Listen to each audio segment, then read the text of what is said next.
பிஸ்மில்லாஹிர் ரஹ்மானிர் ரஹீம். கௌரவ சபை முதல்வர் அவர்களே, உண்மையிலே இன்று மிக மோசமான மிகுந்த மனவேதனையுடனும் கனத்த இதயத்துடனும் இந்த பாராளுமன்றத்திலே நாம் உரையாடி கொண்டிருக்கின்றோம். நாட்டில் எதிர்பாராமல் ஏற்பட்ட மிக மோசமான கடுமையான வெள்ளப்பெருக்கு மற்றும் கோரமான மண் சரிவுகளின் காரணமாக இதுவரை நூற்றுக்கணக்கானோர் மரணத்தை தழுவியுள்ளனர். மேலும் நூற்றுக்கணக்கானோர் காணாமல் போயுள்ள சோக நிகழ்வுகளும் நடந்துள்ள நிலையிலே நாம் கூடிக்கொண்டிருக்கின்றோம். கிட்டத்தட்ட 16 லட்சம் மக்கள் தங்கள் வீடுகளையும் உடைமைகளையும் இழந்து, வாழ்க்கையின் அனைத்து ஆதாரங்களையும் இழந்து மிகவும் மோசமான நிற்கதிய நிலைக்கு தள்ளப்பட்டுள்ளனர். நமது நாட்டினுடைய மிக முக்கியமான பொருளாதாரமான மீன்பிடி, விவசாயம், கைத்தொழில், வியாபாரம் என்று எல்லா துறைகளிலுமே பாரிய பாதிப்புகளை நாம் தாங்கிக் கொண்டிருக்கின்றோம். இந்நிலைமை தாங்க முடியாத துயரத்தை நமக்கு அளிக்கிறது. துயரில் ஆழ்ந்துள்ள எமது நாடு இந்த சோதனையிலிருந்து விரைவாகவும் வலிமையாகவும் மீண்டும் வர எல்லாம் வல்ல இறைவனை நாங்கள் பிரார்த்திப்போமாக. இன, மத, மொழி, அரசியல் கட்சி என்ற எந்த வேறுபாடுகளுக்கும் அப்பால் நாம் அனைவரும் மனிதர்கள் என்ற உணர்வுடன் பாதிக்கப்பட்ட மக்களுடன் மக்களுக்காக என்றும் துடைக்கும் களத்தில் உறுதியாக நாங்கள் நிற்போம். இந்த துயர சம்பத்திலே பாதிக்கப்பட்ட குடும்பங்களுக்கும் மரணித்தவர்களுக்கும் ஸ்ரீலங்கா முஸ்லீம் காங்கிரஸின் சார்பில் எங்களுடைய ஆழ்ந்த அனுதாபங்களையும் இரங்கலையும் நாங்கள் தெரிவித்துக் கொள்கின்றோம். அதேபோன்று இந்த சூழ்நிலைகளில் இருந்து நாட்டை கட்டியெழுப்பதற்காக இரவு பகலாக அர்ப்பணித்து செயற்பட்டு கொண்டிருக்கின்ற மேதகு ஜனாதிபதி கௌரவ அனுரகுமார திசாநாயக் அவர்களுக்கும் அவர்களுடைய அமைச்சர்களுக்கும் இராணுவ, போலீஸ், ஏர்ஃபோர்ஸ், நேவி போன்ற முப்படையினருக்கும் அதேபோன்று உத்தியோகத்தர்களுக்கும் எங்களுடைய நன்றிகளையும் பாராட்டுக்களையும் தெரிவித்துக் கொள்கின்றோம். இந்த சம்பவத்திலே ஆட்களை மீட்பதற்காக தன்னுடைய உயிரை அர்ப்பணித்த பல சகோதரர்களோடு ஹெலிகாப்டர் விமானத்திலே இருந்து உயிர் நீத்த அந்த விமானப்படை வீரரையும் அவருக்காகவும் நாங்கள் பிரார்த்திக்கின்றோம். கௌரவ தவிசாளர் அவர்களே, உங்களுக்கு இந்த நான் கௌரவ விமல் ரட்நாயக் அவர்களுடைய பேச்சையும் கௌரவ பிரதமருடைய பேச்சையும் கேட்டுக்கொண்டிருந்தேன். அவர்கள் இந்த உண்மையிலேயே கடந்த காலங்களை விட இன்று மிக வேகமாக மீட்பு பணிகள் இடம்பெற்றுக் கொண்டிருக்கின்றதை நாங்கள் ஏற்றுக்கொள்கின்றோம். இன்று நான் மட்டக்களப்பு அரசாங்க அதிபரோடு பேசிய போதும் அங்கு தேவையான முழு நிதியும் வந்திருக்கின்றது. ஆனால் இன்னும் செலவு செய்யவில்லை. தேவையான அளவு நிதியை, அளவுக்கு அதிகமான நிதியை அரசாங்கம் எங்களுக்கு அனுப்பியிருக்கிறது என்று இன்று டிஎம்சியும் particular government agent mister Arulraj என்னிடத்தில் சொன்னார்கள். ஆகவே உண்மையிலேயே இந்த மீட்பணிகள் வேகமாக நடைபெற்று, ஆனால் முழு சிலும் ஏற்பட்ட ஒரு சோகம். இவ்வாறு ஒரு சோகத்தை என்னுடைய 40 ஆண்டுகால அரசு நான் சந்திக்கவில்லை. ஆகவே இந்த சோகத்திலே இருந்து நாட்டை மீட்டெடுப்பதற்கு சில நாட்கள் தேவை. ஆக அந்த வகையிலே குறிப்பாக நாங்கள் இந்த நிலைமைகளிலே சிலவற்றை நாங்கள் யோசிக்க வேண்டும். குறிப்பாக டிஎம்சி, டிசாஸ்டர் மேனேஜ்மெண்ட் சென்டர்ஸ் மாவட்டங்களிலே ஆகக்கூடியது 4-5 பேர் தான் இருக்கிறார்கள் ஸ்டாஃப். இந்த நாட்டிலே இருக்கின்ற ஒவ்வொரு மாவட்டத்திலும் டிஎம்சியில் இருக்கின்ற டோட்டல் ஸ்டாஃப் மேக்சிமம் 4, 4 and 5 தான். ஆனால் அது போதாது. ஆகவே 2005ஆம் ஆண்டு 13ஆம் இலக்க சட்டத்தின் பிரகாரம் பாராளுமன்றத்தில் சட்டம் நிறைவேற்றப்பட்டிருக்கின்றது.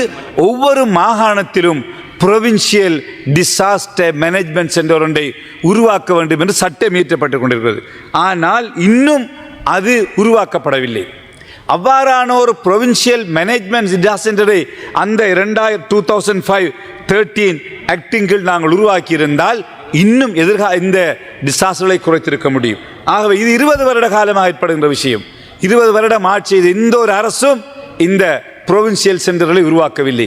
ஆகவே கௌரவ அமைச்சர்களை இந்த அரசாங்கம் உடனடியாக முடியுமான விரைவாக அந்த 2005 according to the 13 ஆக்டின் கீழ் அந்தவற்றை உருவாக்க வேண்டும்.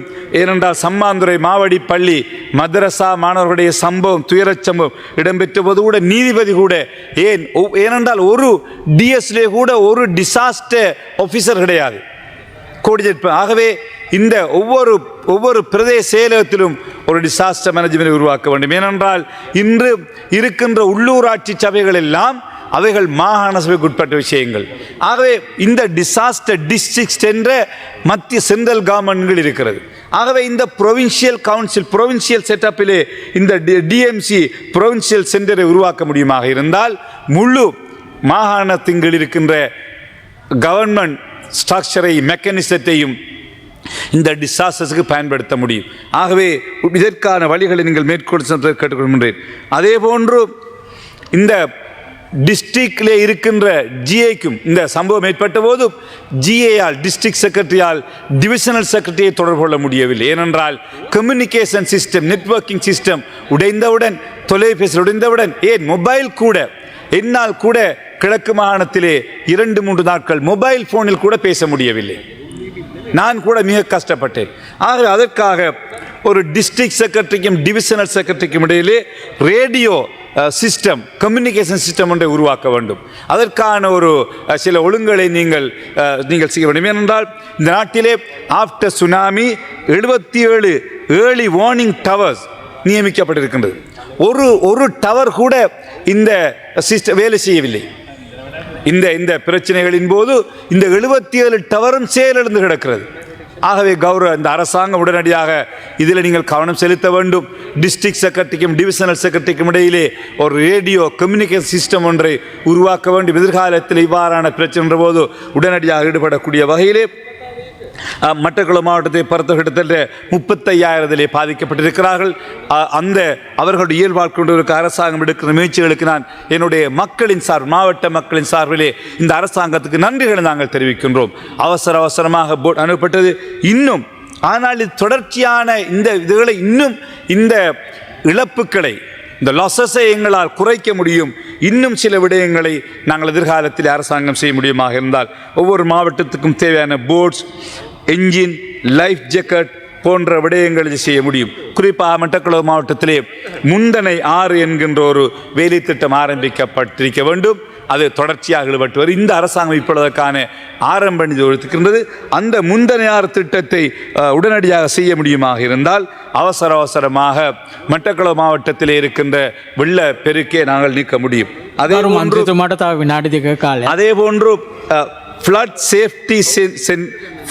சேஃப்டி சென்டர்ஸ் என்று அடையாளம் காணப்பட்டிருக்கின்றது.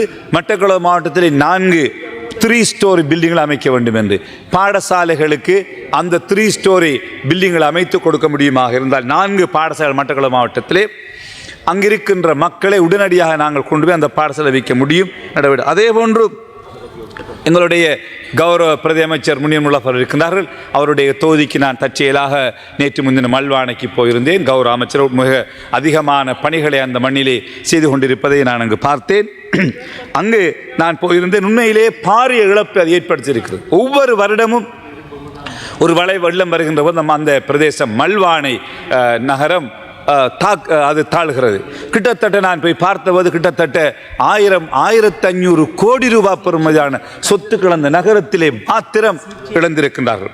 ஆகவே அதனை தடுப்பதற்காக முந்தைய காலங்களிலே பேலியாகுடையிலிருந்து கெலனிய ரஜமகா விஹார வரையிலான பகுதிக்கு அணைக்கட்டு பண்ட் கட்டப்பட்டிருக்கிறது.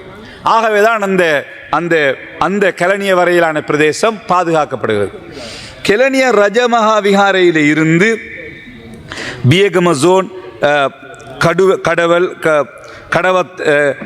கடவத்த, சப்புகஸ்கந்த, மல்வான போன்ற பிரதேசங்களுக்கு அப் டு பூகோட வரையிலையும் இந்த பண்டை நீட்ட முடியுமாக இருந்தால், அது 2 பக்கம் நீட்ட முடியுமாக இருந்தால் மாத்திரமல்ல, வெள்ளம்பிட்டிய, கொலன்னாவ, அம்பத்தலை, அங்கோட, கடுவல் என்று எல்லா பிரதேசங்களுக்குமே இதனை செய்ய முடியும். கடந்த ஜனாதிபதியாக ரணில் விக்ரமசிங்க ஆட்சியில் இருந்தபோது இதற்கான ஒரு முயற்சி எடுத்து உலக வங்கியோடு ஒரு பேச்சுவார்த்தை நடத்தப்பட்டு இந்த பண்டை நீட்டுவதற்கான சில முயற்சிகள் முயற்சி எடுக்கப்பட்டு அறிகின்றேன்.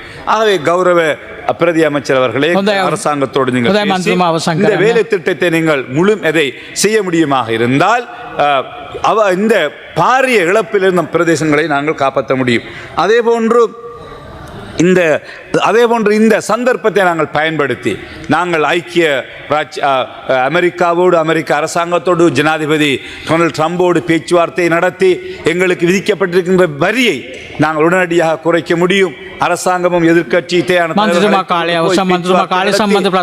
நாட்டு அந்த வரியை குறைக்க, ஏனென்றால் நாங்கள் மிக மோசமாக பாதிக்கப்பட்டிருக்கின்றோம்.